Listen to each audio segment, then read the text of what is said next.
ക്രിസ്തുവേശുവിൽ എല്ലാ ശ്രോതാക്കൾക്കും സ്നേഹവന്ദനം. നമ്മുടെ ഇന്നത്തെ ധ്യാനത്തിനായി യിരെമ്യാവിന്റെ പ്രവചനം 46-ാം അധ്യായം 27-ാം വാക്യം വായിക്കുന്നു. നീ ഭയപ്പെടേണ്ട. പ്രിയമുള്ളവരെ, ജീവിതയാത്രയിൽ ഇന്ന് അനേക സഹോദരങ്ങൾ ഭയത്തിന്റെ അഗാധങ്ങളിൽ കൂടി യാനം ചെയ്യുന്നവരാണ്. അനുദിന ജീവിതത്തിൽ ഉരുത്തിരിയുന്ന ആശങ്കകൾ മനുഷ്യന്റെ മനസ്സിനെയും ശരീരത്തെയും ഒരുപോലെ തളർത്തുന്നു.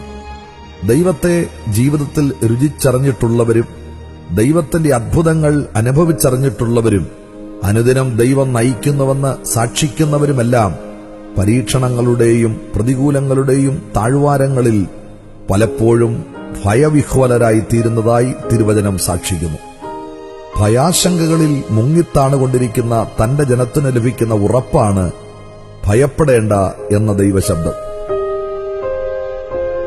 തന്നെ മറന്ന് അന്യദൈവങ്ങളെ ആരാധിക്കുന്ന തന്റെ ജനത്തെ വീണ്ടെടുക്കുവാനുള്ള എല്ലാ ശ്രമങ്ങളും പരാജയപ്പെട്ടപ്പോൾ ദൈവം അവരെ ക്രൂരമായ അടിമത്വത്തിലേക്ക് അയച്ച് ശിക്ഷിക്കുന്നതായി തിരുവചനം സാക്ഷിക്കുന്നു.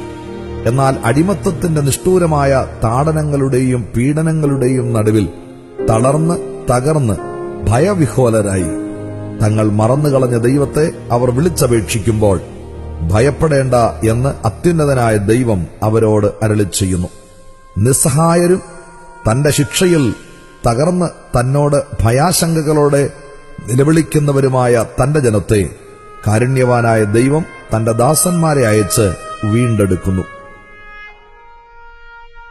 ദൈവത്തെ മറന്ന് രോഗദുഃഖങ്ങളുടെയും കഷ്ടനഷ്ടങ്ങളുടെയും അടിമത്വത്തിൽ വലയുന്നവർ ഒന്നാം ഇസ്രായേലിനെ പോലെ തങ്ങൾ മറന്നുകളഞ്ഞ ദൈവത്തെ വിളിച്ചപേക്ഷിക്കുമ്പോൾ ഭയപ്പെടേണ്ട എന്ന ദൈവശബ്ദം അവർക്ക് കേൾക്കുവാൻ കഴിയും.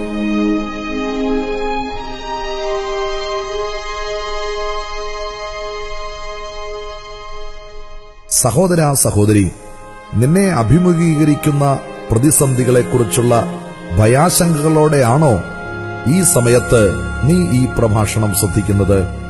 എങ്കിൽ അമ്മയുടെ ഉദരം മുതൽ നിന്നെ ഇന്നയോളം വഴി നടത്തിയ ദൈവത്തിന് നിന്റെ എല്ലാ പ്രതിസന്ധികളിൽ നിന്നും നിന്നെ രക്ഷിക്കുവാൻ കഴിയുമെന്ന് നീ ഓർക്കുമോ? ഈ നിമിഷം തന്നെ നിന്റെ എല്ലാ ഭയങ്ങളെയും ദൈവസന്നിധിയിൽ സമർപ്പിച്ച് പ്രാർത്ഥിക്കുമെങ്കിൽ ഭയപ്പെടേണ്ട എന്ന ദൈവശബ്ദം നിനക്കും കേൾക്കുവാൻ കഴിയും.